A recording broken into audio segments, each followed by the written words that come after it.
Hello friends, welcome to sports all rounder YouTube channel. Kabaddi தான், PKL தான், தமிழ் தலைவாஸ் தான். என்ன எப்போ பார்த்தாலும் தமிழ் தலைவாசன்னா அதுதான் நீங்கள் பார்க்குறீங்க. வேறு என்ன பண்ணுறது? வேறு டீம் பார்த்தா போட்டால் பார்க்கவே மாட்டேங்கிறீங்க. அது ரொம்ப நிறைய டிமாண்ட். நீங்கள் தான் கேட்குறீங்க தமிழ் தலைவாஸ் பற்றி ஏதாவது சொல்லுங்கன்னு. பேச வச்சுட்டாங்களே பர்ஃபார்மன்ஸ். ஆமாம், 9th ரேங்கில் வந்து போன சீசனு செமிஃபைனல் விளையாண்ட டீமாக அது பிகேஎல் 9ன்னு தெரியல. 10லேயும் சொதப்பி விட்டார் அஸ்வின் குமார். பாதி விளையாடுறது, இப்போ கால் விளையாடுறது. எல்லாத்தோட ஃபஸ்ட்டு 4 மேட்ச்சு சென்னையிலே தோற்றோம் ஹோம் கிரவுண்டில். அப்புறமான ப்ளேம் பண்ணலாம், க்ரௌடு சப்போர்ட் இல்லை, அது இல்லைன்னு. சென்னை ஃபுல்லாக இவங்களை பார்க்க தான் வந்தது. மாசான முத்தெல்லாம் போன சீசன் சரியாகவே விளையாடவில்லை அவங்க. பாயிண்ட் நல்லா எடுக்கிறாரு, அடுத்த மேட்ச் இன்ஜுர்டு. விஷால் சார் நல்லா எடுக்கிறார், அடுத்த மேட்ச் இன்ஜுர்டு. இந்த மாதிரி இருந்தால் சாய் பிரசாத் மட்டும் கடைசியில் ஒரு ஸ்பார்க் தெரிஞ்சுது. ரீப்ளேஸ்மெண்ட் வந்து டிஃபெண்டருக்கு ரீப்ளேஸ்மெண்ட் ரைடர் எப்படி இருக்குது? டிஃபெண்டர் சாகர் இன்ஜுரின்னு இவர் வராரு. போலர் இன்ஜுரினா பேட்ஸ்மேனாக எடுக்கிற மாதிரி அது. ஸோ இந்த மாதிரி நிறைய குளறுபடிகள்லாம் நடந்தது. ஆனால் இந்த வாட்டி நடந்ததுன்னா சான்ஸே இல்லை. ஹியூஜ் ஃபேன் பேஸ் இருக்குது. சஞ்சீவ் பலியான் வந்திருக்காரு கோச்சு. இந்நேரம் ஒரு பேப்பர் பேனா ஷார்ப் நல்லா வச்சு எழுதிட்டு இருப்பார், யார் எடுக்கணும் யார் எடுக்கக்கூடாதுன்னு. அவருக்கு வந்து தமிழ்நாடு பிளேயர் மட்டும் தெரியாது, இந்தியாவில் இருக்கிற அத்தனை பிளேயரும் அவர் மைண்டில் ஓடிட்டுருக்கும். யார் எடுக்கணும், யுவா கபடியில் யார் ஷைன் பண்ணால். பாட்னா பைரேட்ஸ் பாருங்கள், 4 பேர் கடகடன்னு சைன் பண்ணிட்டாங்க. பட்ஜெட் வரட்டும், யார் ரிலீஸ் பண்ணலாம், ரீட்டைன் பண்ணதுக்கப்புறம் முடிவு பண்ணலாம். இல்லை எடுத்தால் டக்குன்னு ஏக்குமார் தோட்டுக்கூடா, அந்த மாதிரி தான் டக்குன்னு முடிவு எடுக்கணும்.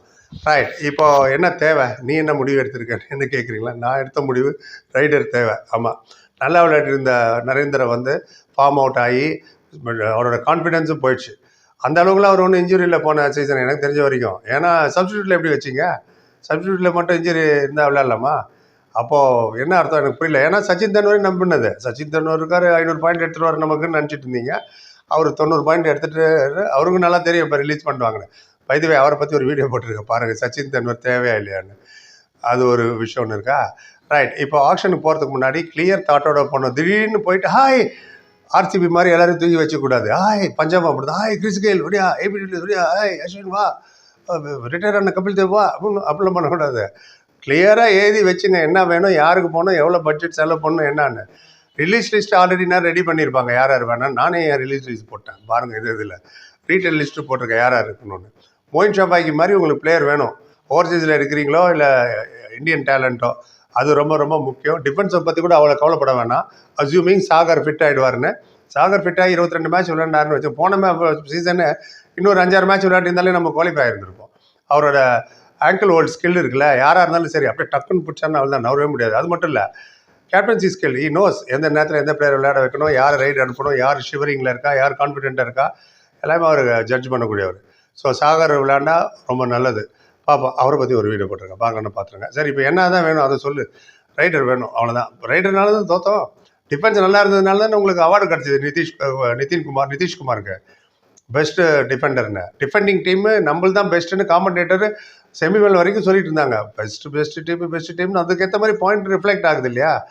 ஸோ இவ்வளவுக்கும் பஸ்தாமி அதான் செகண்ட் டிஃபெண்டராக விளையாண்டார். இவர்கிட்ட வந்து பாயிண்ட் வரல. சாயில் குலியா ஃபுல் மேட்சஸ் வரல. சாகர் இன்ஜூர்டு. அபிஷேக் கேட்க வேணாம். மோஹித் வரேன்னு சொல்லிட்டு இது வரைக்கும் வரல அவர். என்ன பண்ண முடியும் சொல்லுங்க பாப்போம். ரைட், ரீப்ளேஸ்மெண்ட்டானோ டிஃபென்ஸ் ஒன்று எடுத்துருக்கணும். சாய் பிரசாத் எடுத்தாங்க. ஸோ ரைடருக்கு போயிடுங்க ஸ்ட்ரெயிட்டாகவே. அது எந்தெந்த ரைடர்னு நான் அப்புறமா சொல்கிறேன், என் கண்ணுக்கு முன்னாடி யார் யார் இருக்காங்கன்னு.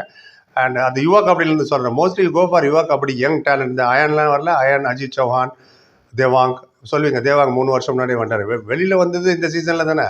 இப்படி ஒருத்தர் இருக்காரான்ட்டுன்னு ஃபைனல் கொண்டு போனது அவர் தான். Second raider very very important. Sachin Tendulkar நம்பி அஜிங்கே பவர் அவரை விட்டோம். அவர் எப்படியாவது ரிவைவ் பண்ணி இவரை கொண்டு வந்துடுவார் உள்ள. நரேந்திர தான் first raider, full stop. High ப்ரொஃபைலுக்கு போகிறேன் அப்படின்னு சொல்லிட்டு அந்த பிளேயர் இன்ஜுரி ஆவாங்க, பெர்ஃபார்ம் பண்ண மாட்டாங்க, சொல்கிறதுக்கு தயங்குவோம், ஐயோ தப்பாக நினச்சி போகிறோன்னு. அதெல்லாம் கூட கூடாது. You're paying money. அவங்களும் உங்கள் ஸ்டாஃப் மாதிரி தான். It's like paying salary. Get things done from them. நல்ல மேனேஜரோட வேலை என்ன? Managing things, not doing things. உள்ளே போய் சஞ்சீவ் பலியான் விளையாட முடியாது, அவரால் மேனேஜ் தான் பண்ண முடியும். ஒழுங்காக கேட்டு நடங்க. நிறைய ஃபேன் பேஸ் இருக்குது. இன்னொரு சீசன் சொதப்பிச்சுன்னு வச்சுங்களேன், ஃபேன் பேஸ் கொஞ்சம் கொஞ்சமாக கைண்டுப்பாங்க. இப்போயே நிறைய பேர் வந்து பாட்னா பைரேட்ஸு, நிறைய பேருக்கு பர்தீப் நர்வாலை பிடிக்கும்.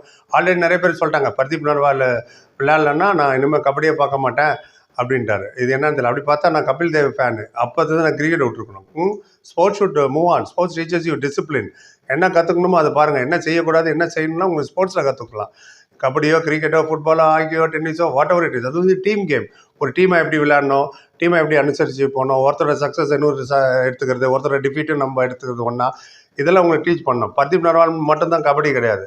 2-3 ரெகுலராக கமெண்ட் போடுறவங்க போட்டாங்க, அவங்களுக்காக சொல்கிறேன். ஸோ வாட், இன்னொரு பர்தீப் நர்வால் வரலாம். யங்ஸ்டர் எப்போ தான் வரும்? இன்னும் கபில் தேவ், கவாஸ்கரே விளையாடிட்டு இருந்தால் எங்கேருந்து ஒரு விராட் கோலி வந்திருக்கு போகிறாரு? சச்சின் டெண்டுல்கர் எங்கேருந்து வருவார் சொல்லுங்க பார்ப்போம்? தோனி எங்கேருந்து வந்திருப்பார்? இன்னும் நீங்கள் கிர்மானி, கிரண் மொரே எல்லாம் விளையாடிட்டு இருந்தா காலத்துக்கு தகுந்த மாதிரி மாறிக்கணும் மேன். அது ரொம்ப முக்கியம். ஸ்போர்ட்ஸை ஃபாலோ பண்ணுங்கள். It teaches you lesson, discipline. எக்ஸ்பீரியன்ஸில் சொல்கிறேன். கபடி பார்க்க மாட்டேன்லாம் சொல்லாதீங்க. எனிவே இப்போ ரைடர் தான் தேவை, அது நான் சொல்லிட்டேன். டிஃபென்ஸும் தேவை தான். ஐயோ டிஃபென்ஸ் அப்படி பதற வேணாம். ஐயோ ரைடர் அப்படி வேணால் பதறலாம். லிஸ்ட்டே எழுதிங்க, கரெக்டான ரைடர் எடுங்க. NYP ஒரு 3-4 பேர் சைன் பண்ணி வச்சுங்க டக்குன்னு இப்போயே. ஸோ அதெல்லாம் ரொம்ப இம்பார்ட்டன்ட் ஃபேக்டர். இப்போதைக்கு இன்ஜுரியாக இருக்கிறவங்க கண்ணை மூடிட்டு வெளில அமைச்சிருங்க. மேபி குணமாயிடுவார், 14வது மேட்ச்சில் குணமாயிடுவார்னு இன்றைக்கி யோசிக்கக்கூடாது. குணம் ஆகலைன்னு நினச்சிட்டு make the team, get the raider தான் பாயிண்ட் கொண்டு வரணும். பேட்ஸ்மேன் ரன் பண்ணால் தான் போலர் விக்கெட் எடுக்க முடியும். நேற்று பாருங்க 12 for 3 அப்புறம் அடிச்சார்ல டூபே, ரிங்கு சிங் 2 பேருமே லெஃப்ட் ஹேண்டர். 50-50 மேட்ச் வச்சிட்டோம். அதே மாதிரி தான் raider bring point, defence will take care, defence win you tournament provided raider get you point. இதை ரொம்ப லாங்காக போயிடுச்சு. உங்களுக்கு ஏதாவது கருத்து தான் சொல்லுங்கள். ரைடரை பற்றி. ரைடர்லாம் தேவையில்லை சார், டிஃபெண்ட் யாருமே தேவையில்லை, நீங்கள் போங்க அப்படின்னு கிண்டல் பண்ணக்கூடாது. Okay right. பொறுமையாக பார்த்ததுக்கு நன்றி. Like, comment, share and subscribe. சந்திக்கிறேன். Thank you so much.